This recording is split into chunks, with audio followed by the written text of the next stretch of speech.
హృదయపూర్వక నమస్కారాలు. ఇది చాలా సీరియస్. మతం అనగానే, ఫెయిత్ అనగానే, ధర్మం, ఇవన్నీ చాలా లోతైనవి, బాగా సెన్సిటివ్. కానీ ఇలాంటివి ఒక మాట మాట్లాడాలి అంటే చాలా చాలా ఆలోచించి, దీన్ని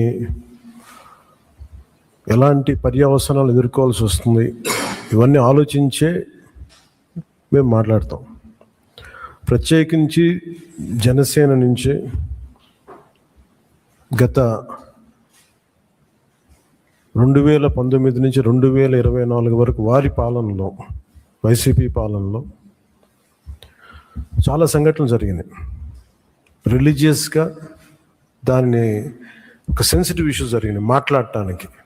ఉదాహరణకి రామతీర్థంలో రామచంద్రమూర్తి, శ్రీరాముడు, ఈ దేశం కొలిచే శ్రీరామచంద్రుడి విగ్రహాన్ని శిరిచ్ఛేదం చేస్తే ఎవడు ఆగతాయి చేశాడు, ఎవడు పిచ్చోడు చేశాడు.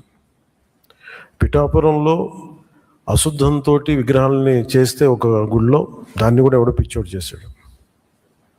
ఈ కల్తీల నేపథ్యం గురించి మనం ఎవరి గురించి మాట్లాడుకుని వాళ్ళ గురించి తెలుసుకోవాలి కొంత. అలాగే దుర్గమ్మ వారి ఆలయంలో వెండి విగ్రహాలు మన దొంగతనం జరిగితే, ఇవి పోతే ఇంకోటి కొనుక్కుందాం, దీనికి ఏంటి బిల్డింగ్లు మేడలు కడతాం, మిద్దెలు కడతామా. అలాగే అంతర్వేదిలో రథం కాలిపోతే ఎవడో పిచ్చోడు చేశాడు.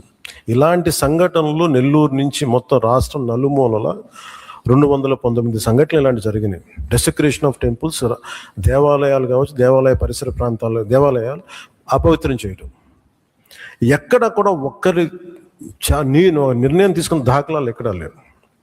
ఇలాంటి నేపథ్యంలో కూడా ప్రత్యేకించి జనసేన నుంచి కానీ మేము ఎక్కడ చాలా దాన్ని పొలిటికల్గా కానీ దానికి ఒక మైలేజ్ వస్తుందేమో, దాని ఒక ఎమోషనల్ ఓట్ బ్యాంక్, అసలు ఆ నిర్ణయం ఎప్పుడు తీసుకోవాలి.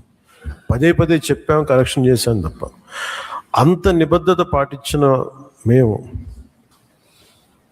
స్వామివారి పాదాల చెంత రక్షింపబడ్డ గౌరవ ముఖ్యమంత్రి నారా చంద్రబాబు గారు కానీ చాలా జాగ్రత్తగా, అప్రమత్తతోనే మాట్లాడతాం, చాలా జాగ్రత్తగా మాట్లాడతాం. ఎన్డీఏ సమావేశంలో మా అందరినీ ఉద్దేశించి మేమందరం కూర్చొని మాట్లాడే సమయంలో NDDM, national dairy development board, ఈ రిపోర్టు